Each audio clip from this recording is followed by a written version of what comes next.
Lecture के बारे में बात करें तो लास्ट टाइम हम लोग जो है रियल नंबर सिस्टम स्टार्ट किया हुआ हम लोगों ने, जिसमें natural number, whole number, integers, rational number कौन से होते हैं, इरेशनल नंबर कौन से होते हैं, फ्रैक्शन की फॉर्म में भी जज करना और रैशनल इरेशनल नंबर कौन से हैं तो वो भी जज कर सकते हैं। उसके अलावा अगर डेसिमल रिप्रेजेंटेशन में नंबर लिखे हुए हैं तो उस डेसिमल रिप्रेजेंटेशन में भी हम चेक कर सकते हैं कि कौन सा नंबर रैशनल है या इरेशनल है। फॉर एग्जांपल अगर कोई ऐसा डेसिमल रिप्रेजेंटेशन में नंबर लिखा हुआ जिसमें आफ्टर डेसिमल जो डिजिट्स आते हैं वो ख़त्म हो जाते हैं किसी ना किसी पॉइंट पे, चाहे वो 10 नंबर पे जाके रुके या वो 15 डिजिट्स के बाद जाके रुके, चाहे वो 50 डिजिट्स के बाद जाके रुक जाएं।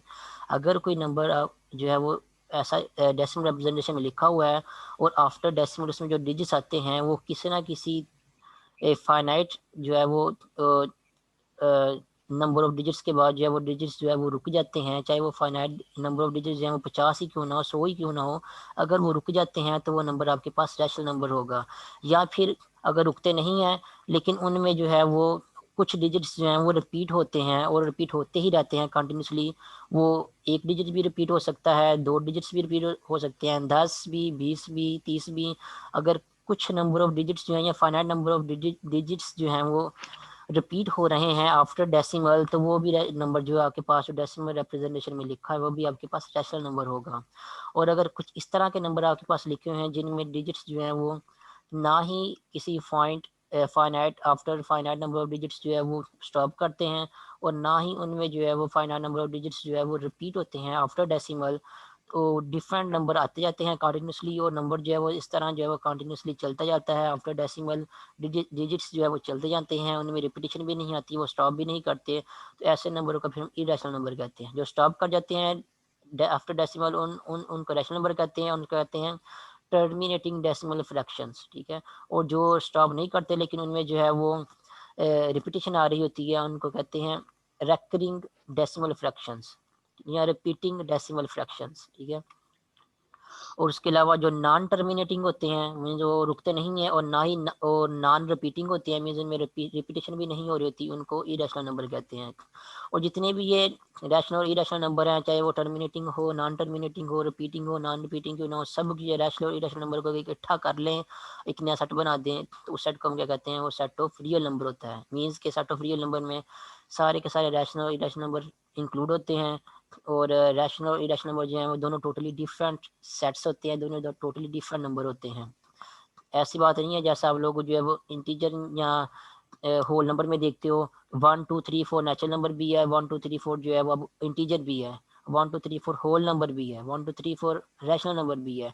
तो ये जो नंबर हैं दोनों सेट्स में, दो तीन सेट्स में जो है सेम सेम आ रहे हैं, कॉमन आ रहे हैं। लेकिन रैशनल इरेशनल नंबर में ऐसा नहीं है। अगर कोई नंबर रैशनल नंबर है तो वो फिर इरेशनल नंबर नहीं होगा, ठीक है। अगर कोई नंबर इरेशनल है तो फिर वो पक्की कंफर्म बात है, वो रैशनल नंबर भी नहीं होगा, दोनों टोटली डिफरेंट होंगे, ऑपोजिट होंगे कह लेंगे एक दूसरे के। अब नेक्स्ट क्वेश्चन ये है कि अगर कोई नंबर जो है वो रुक जाता है किसी पॉइंट पे जाके आफ्टर डेसिमल, जैसे यहाँ फॉर एग्जाम्पल आप देख लें 0.2 है, ये अब रुक जाता है आफ्टर 1 डेसिमल जो है वो ये रुक जाता है। उसके बाद 0.875 है, ये 5 तक जाकर रुक जाता है, 3 डिजिट्स के बाद जाकर रुक जाता है। तो अगर मैं कह रहा हूँ कि ये जो 0.85 जो है ये रैशनल नंबर है, इसका मतलब ये है, इसको फ्रैक्शन की फॉर्म में लिख सकते हैं, जो कि यहाँ पर लिख के बताया हुआ है, ये 7/8 है, वो उन्होंने बताया हुआ है, लेकिन हम हर किसी को लिख सकते हैं उस तरह। जो 0.2 है, 0.2 क्योंकि रुक गया है, इसका मतलब ये रैशनल नंबर है, अगर रैशनल नंबर है तो इसको फ्रैक्शन की फॉर्म में जो है लिख सकते हैं, इसका फ्रैक्शन क्या बन रहा है, 1/5। तो ये तो उन्होंने खुद हमें बताए हुए हैं कि ये देखें ये रुक गए हैं, इनको फ्रैक्शन की फॉर्म में लिख सकते हैं। लेकिन अगर हमें कोई रैशनल नंबर दिया गया जो किसी पॉइंट पे जाकर रुक जाता है, तो और हमें ये जो है वो हम लोगों ने ये जज करना हो कि वो नंबर जो है वो अब पी ओवर क्यू की फॉर्म में या इंटीजर ओवर इंटीजर की फॉर्म में उसकी रिप्रेजेंटेशन जो है वो क्या बनेगी, तो वो भी हम लोग जो है वो खुद बना सकते हैं। मीन्स अगर आपको 0.2 दिया हो, आपसे कहा जाए कि बताएं 0.2 जो है फ्रैक्शन की फॉर्म में क्या होगा, इंटीजर और इंटीजर की फॉर्म में क्या होगा। अब हर पॉइंट्स वाले नंबर जो किसी पॉइंट पे जाकर रुक जाते हैं, जैसे 0.875 है, इसका फ्रैक्शन 7/8 बन रहा है। अब हर पॉइंट्स वाले नंबर के फ्रैक्शन तो ज़बानी याद नहीं कर सकते क्योंकि कोई हिंट वगैरह इसकी कोई ट्रिक वगैरह नहीं है, तो फिर इनको फ्रैक्शन के इक्वल बनाएंगे कैसे, ताकि हम जो है किसी समझाने वाले को या किसी स्टूडेंट को बता सके, देखें ये वाकई रैशनल नंबर है क्योंकि हमने इसको पी ओवर क्यू की फॉर्म में जो है वो लिख लिया है। तो किसी भी पॉइंट्स वाले नंबर को जो किसी पॉइंट पे जाकर रुक जाता है, क्योंकि वो रैशनल नंबर होता है, उसको हम डेसिमल फ्रैक्शन की फॉर्म में जो है वो लिख सकते हैं। जैसे फॉर एग्जांपल मैं आपको जो है वो 0.2 को जो है वो लिख के बताता हूँ कि 0.2 को किस तरह हम जो है वो 1/5 यहाँ इंटीजर की फॉर्म में लिख सकते हैं। फॉर एग्जाम्पल मैं चलो 0.2 से स्टार्ट करता हूँ।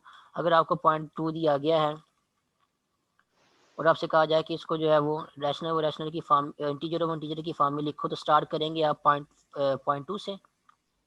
ठीक है, आपको ये पहले से वैसे पता है 0.2 को हम लिख सकते हैं 1/1 क्या था, 0.2 को हम लिख सकते हैं 1/5 के। ठीक है, तो 0.2 को हम 1/5 की को लिख सकते हैं, लेकिन लिखना कैसे है अब ये मैं आपको ज़रा इसके जो है मेथड जो है बताने लगा अभी कि किस तरह आप किसी डेसिमल नंबर को जो है वो फ्रैक्शन में चेंज कर सकते हैं अगर वो रैशनल नंबर है तो तरीका क्या है इसका। अब देखें पॉइंट के बाद जो है वो कितने नंबर ऑफ डिजिट्स जो है वो आ रहे हैं, जितने डिजिट्स तक जो है वो रैशनल नंबर जो है वो यहाँ डेसिमल जो नंबर है वो जाके स्टॉप कर जाता है। तो अब क्लियरली आपको नजर आ रहा है पॉइंट के बाद आपको कितने डिजिट्स मिल रहे हैं, सिर्फ एक ही डिजिट मिल रहा है। तो आप क्या करेंगे, 0.2 को वैसे ही लिख देंगे यहाँ पे और इसको मल्टीप्लाई और डिवाइड कर देंगे। कितने यहाँ पे डिजिट्स आ रहे थे, यहाँ पे 1 डिजिट आ रहा था, तो आपने क्या करना है 1 के साथ एक सिफर लगा के तो क्या बन जाएगा 10 बन जाएगा। इस नंबर को 10 के साथ मल्टीप्लाई और डिवाइड कर देना है।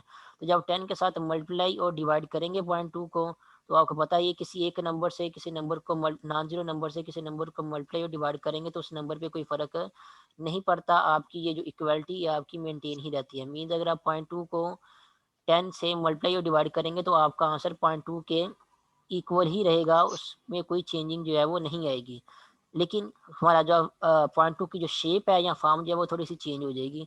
शेप या फॉर्म कैसे चेंज होगी, इसको हम लिख सकते हैं 0.2 को 10 से मल्टीप्लाई करना है और ये वाला 10 नीचे वाला जो है ये इस तरह अलग से लिख देंगे। ये एक ही बात है, इसको जो है वो इस तरह फॉर्म में जो है लिख सकते हैं। उसके बाद नेक्स्ट जब आप 0.2 को 10 से मल्टीप्लाई करेंगे तो आंसर आपका आएगा सिंपली 2। आप कैलकुलेटर से भी चेक कर सकते हैं कि जब भी किसी डेसिमल नंबर को किसी 1 इंटू जीरो वाले नंबर से मल्टीप्लाई करते हैं, तो जब 1 इंटू जीरो वाले नंबर से मल्टीप्लाई करते हैं तो 1 के साथ जितने सिफर होते हैं वो अशारिया जो है आपका उतने डिजिट्स जो है वो आगे मूव कर जाता है। मीन्स के यहाँ पे 0.2 है तो ये क्या बन जाएगा 2.0 बन जाएगा, क्योंकि 2 क्या कोई भी डिजिट नहीं है, तो 2.0 बन जाएगा और 2.0 क्या होता है वो 2 ही होता है। आप इस तरह भी इसको जब बगैर कैलकुलेटर के भी आप इसका आंसर निकाल सकते हैं या फिर आप कैलकुलेटर यूज़ कर सकते हैं, वो आपको यूज़ करना अलाउ है। अगर आप 0.2 को जो है वो 10 से मल्टीप्लाई करेंगे तो आपका आंसर यहाँ पे क्या आ जाएगा 2 आ जाएगा और इसको डिवाइड कर देंगे 10 से। उसके बाद नेक्स्ट कैंसिलेशन करेंगे, यहाँ पे आप जब 2 को 10 से कैंसिल करेंगे तो आपका आंसर जो है क्या बन जाएगा ये 1/5 बन जाएगा। ये देखिए दरमियान में सारी इक्वलिटी ही आ रही है, यहाँ पे इक्वल टू इसके है, ये इसके इक्वल है, 1/5 ये इसके इक्वल है, ये इसके इक्वल है और इन दी एंड किसके इक्वल बन रहा है, ये 0.2 के इक्वल बन रहा है। इसका मतलब क्या है 0.2 जो है वो 1/5 के इक्वल है। अब ये अब कैलकुलेटर से आप इसका आंसर भी खुद भी चेक कर सकते हैं। तो मैंने क्या किया है, क्योंकि मैंने आपको बताया था कि 0.2 ये डेसिमल के बाद 2 पे जाके ख़त्म हो गया ये डेसिमल नंबर, तो अब चूंकि ये खत्म हो गया रुक गया किसी पॉइंट पे जाके, तो ये रैशनल नंबर है। अब रैशनल नंबर की मैंने आपको एक और डेफिनेशन बताई थी, रैशनल नंबर कौन से होते हैं, ऐसे नंबर होते हैं जिनको इंटीजर और इंटीजर की फॉर्म में लिख सकते हैं। अब क्योंकि मैंने 0.2 को कहा है कि ये रैशनल नंबर है, इसका मतलब ये है इस 0.2 को हम इंटीजर और इंटीजर की फॉर्म में लिख सकते हैं। अगर इंटीजर और इंटीजर की फॉर्म में लिख सकते हैं, वो इंटीजर वाली फॉर्म कौन सी होगी, वो 1/5 होगी। तो आप बता भी सकते हैं कि वो फॉर्म जो है वो कौन सी होगी, इंटीजर और इंटीजर वाली फॉर्म। इसी तरह अगर आप जो है बुक में जो आपको दूसरी एग्जाम्पल दी हुई है अगर आप उसको देखें तो यहाँ पे आपको नज़र आ रहा है कि उन्होंने जो 0.85 जो है 0.875 है उसका बताया हुआ है कि 0.875 को जो हम लिख सकते हैं 7/8 की फॉर्म में।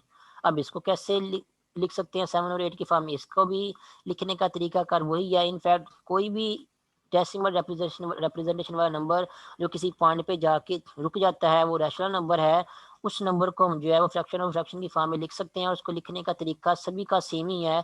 जस्ट आप लोगों ने ये चेक करना होता है कि आफ्टर डेसिमल जो है वो कितने डिजिट्स के बाद जो आके जो है वो नंबर जो है वो स्टॉप कर रहा है। तो यहाँ पे हम लिखेंगे 0.875 को 7 और 8 की फॉर्म में, और देखेंगे कैसे जो है वो खुद जो है वो बगैर कैलकुलेटर के जुबानी जो है वो फाइंड आउट कर सकते हैं कि कोई डेसिमल नंबर जो है उसको फ्रैक्शन की फॉर्म में कैसे लिख सकते हैं।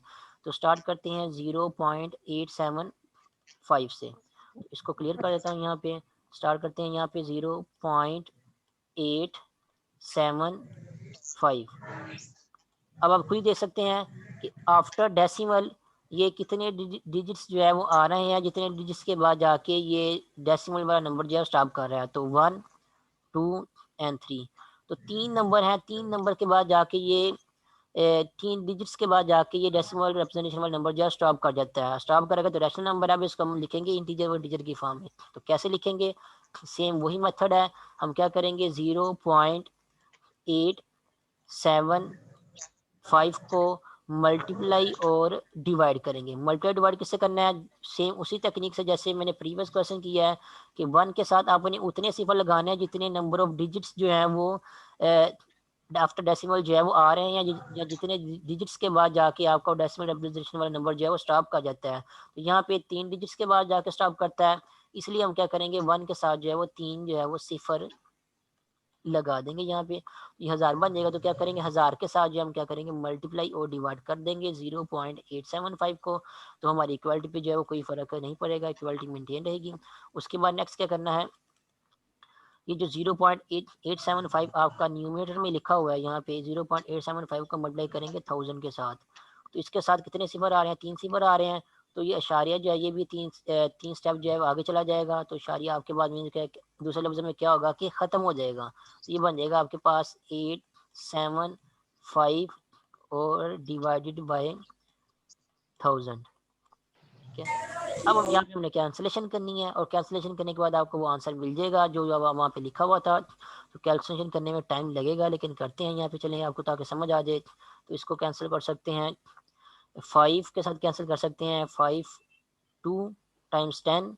उसके बाद 2 सिफर यहाँ पे वैसे आ जाएंगे। उसके बाद 5 को यहाँ पे 5 1 5 आएगा। उसके बाद 3 जो है वो यहाँ 8 है, तो 3 जो है वो 7 के साथ चले जाएंगे, 37 बन जाएगा।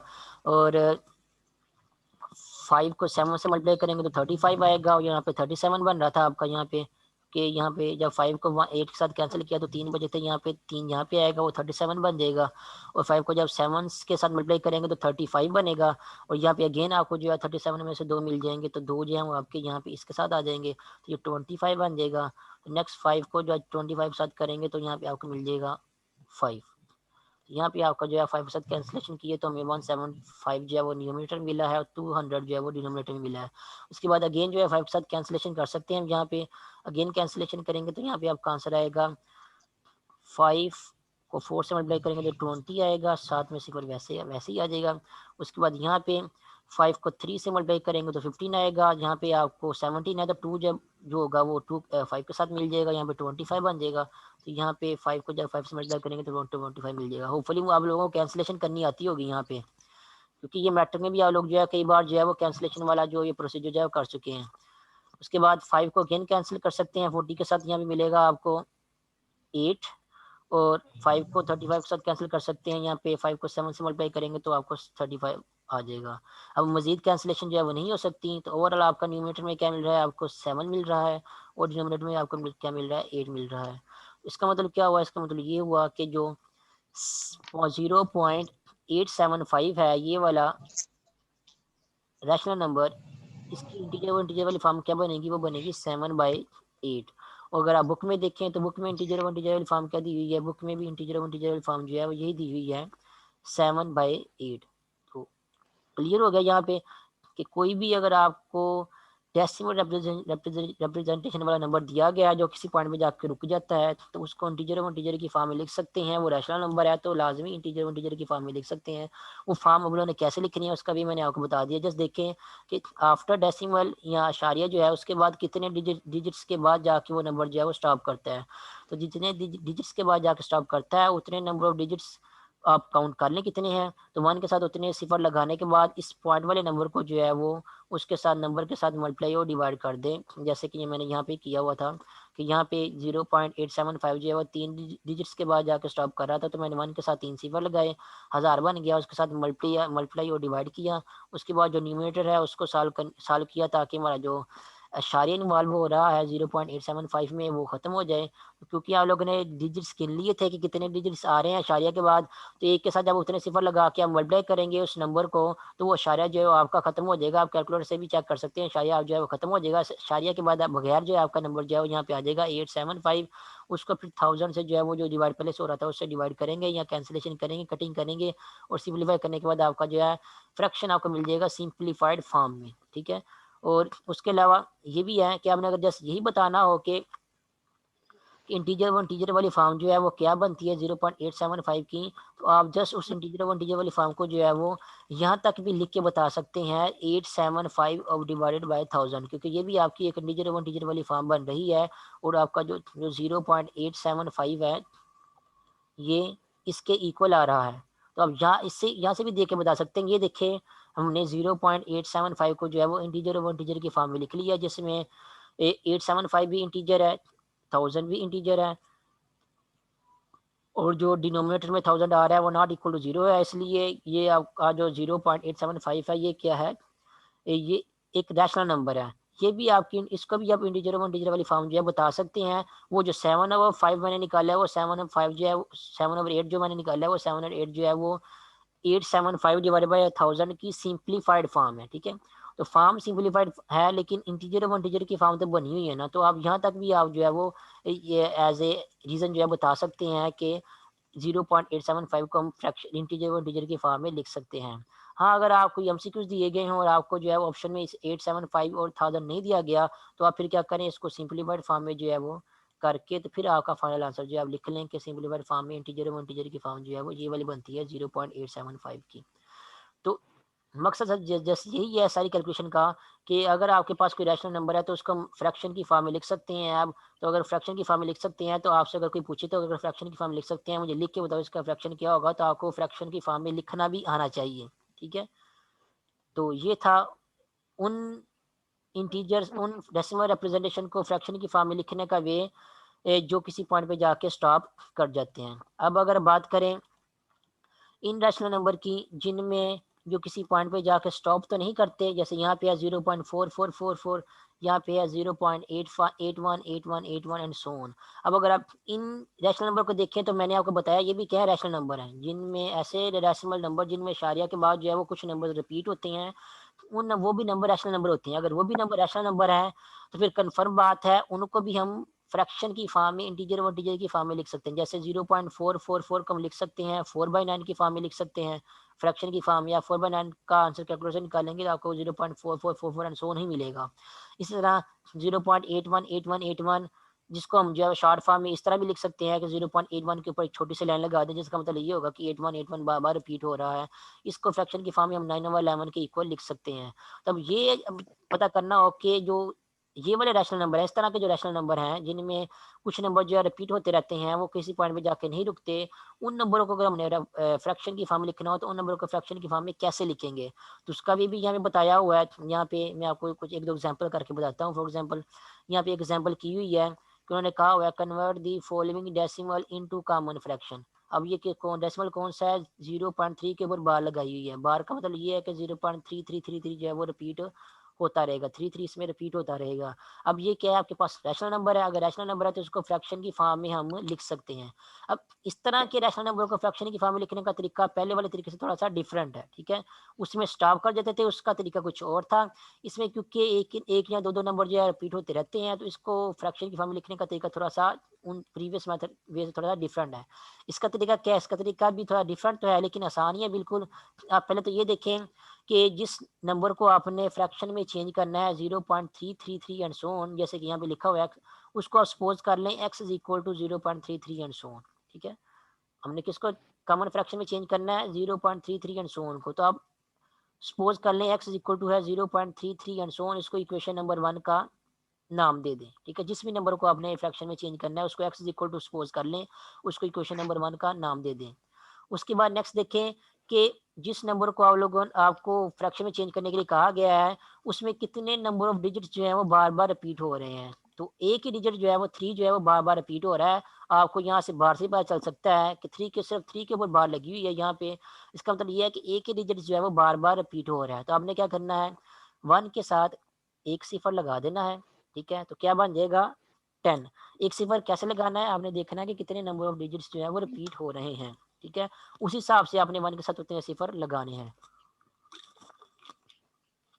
तो 1 के साथ एक सिफ़र लगा देंगे और आप लोगों ने यहाँ पे ये सपोज़ किया हुआ है क्या है x is equal to 0.33 and so on. तो 1 के साथ एक सिफ़र लगाने के बाद आप क्या करेंगे, जो 10 बनेगा, उस 10 को इस इक्वेशन नंबर 1 की दोनों साइड पे जो है वो मल्टीप्लाई करेंगे। 10 को मल्टीप्लाई कर देंगे इक्वेशन नंबर 1 की दोनों साइड से, ठीक है? किसी भी इक्वेशन को किसी नॉन ज़ीरो नंबर से दोनों साइड से मल्टीप्लाई करें तो उस इक्वेशन पे कोई फ़र्क नहीं पड़ता, इक्वालिटी मेंटेन ही रहती है। तो लेफ्ट साइड पे जब x के साथ 10 को मल्टीप्लाई करेंगे तो आपका आंसर मिलेगा 10x, और जब 0.33 के साथ आप 10 को मल्टीप्लाई करेंगे तो क्योंकि 10 के साथ जो है वो एक सिफर लगा हुआ है, तो आपका इशारा जो पहले वाले 3 से पहले था वो क्या होगा, पहले वाले 3 के बाद आ जाएगा। एक स्टेप जो है वो आपका इशारा जो आगे चला जाएगा, क्योंकि आपने 1 के साथ एक सिफर जो लगा हुआ था उसके साथ मल्टीप्लाई किया, मीन्स 10 के साथ मल्टीप्लाई किया। तो देखिए यहाँ पे आपका आंसर आ जाएगा 3.333 एंड सो ऑन, ठीक है? आप कैलकुलेटर से भी आप इसका आंसर निकाल सकते हैं कि 0.333 एंड सो ऑन को जब हम 10 से मल्टीप्लाई करेंगे तो आंसर क्या आएगा, आंसर यही आएगा जो यहाँ पे लिखा हुआ है 3.33 एंड सो ऑन। अदरवाइज आप ज़बानी भी आंसर लिख सकते हैं, जैसे मैं आपको पहले भी पिछली कैलकुलेशन में बताया है, पिछले क्वेश्चन की कैलकुलेशन में, कि एक के साथ जितने सिफर आ रहे हैं उतने स्टेप जो है आपका इशारा जो है वो आगे चला जाता है। जैसे एक के साथ सिर्फ एक ही सिफर आ रहा है यहाँ पे, तो इशारा जो आपका जहाँ पे भी था वहाँ से एक स्टेप जो है वो आगे चला जाएगा। तो इशारिया आपका 3 से पहले था, पहले वाले 3 से पहले, तो एक स्टेप आगे आने के बाद पहले वाले 3 के बाद में आ जाएगा, और बाकी नंबर जो है वैसे के वैसे ही आ जाएंगे यहाँ पे।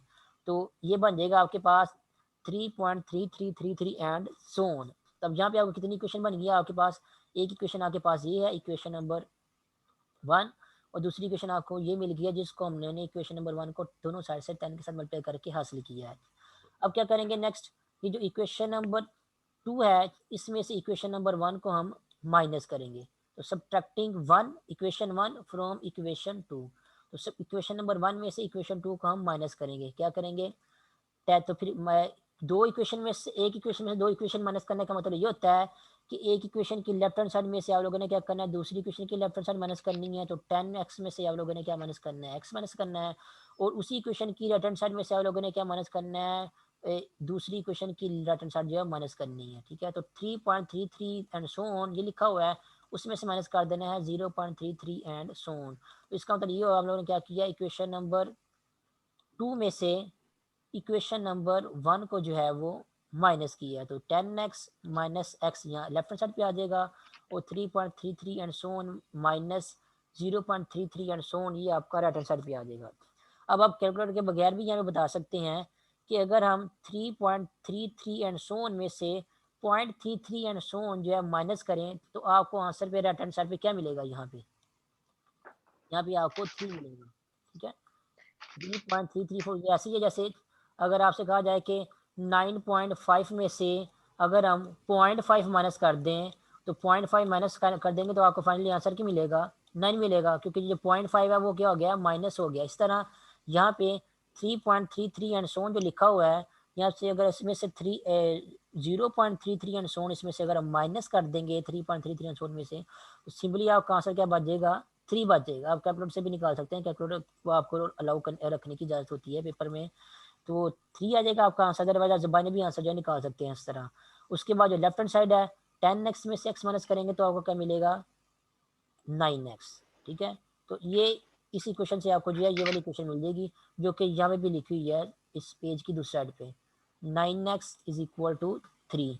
अब अगर 9x इज इक्वल टू 3 है तो x की वैल्यू यहाँ पे क्या मिलेगी आपको, x की वैल्यू आपको मिल जाएगी 1/3। कैसे मिली है, ये 9 जो है इसको दूसरी साइड पे जाके जो है वो 3 से डिवाइड कर देंगे तो क्या बन जाएगा 3/9, और 3 को जब 9 से कैंसिल आउट करेंगे तो आपको आंसर मिल जाएगा 1/3। तो ये आपको आंसर मिल जाएगा x इज इक्वल टू 1/3, ठीक है? अब ये किसकी वैल्यू आ गई है, x की वैल्यू आ गई है 1/3।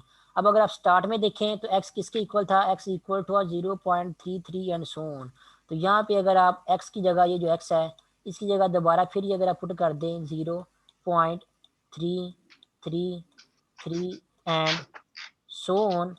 तो ये किसके इक्वल आ रहा है? यहाँ पे ये इक्वल टू आ रहा है 1/3 के। इसका मतलब आपने यहाँ पे बता दिया है कि आपका जो फ्रैक्शन था 0.33 एंड सो ऑन वो किसके इक्वल आ रहा है? वो 1/3 के इक्वल आ रहा है। तो आपने फिर वो जो रैशनल नंबर था उसकी इंटीजर व इंटीजर वाली फॉर्म जो बता दी है वो क्या बन रही है? 1/3।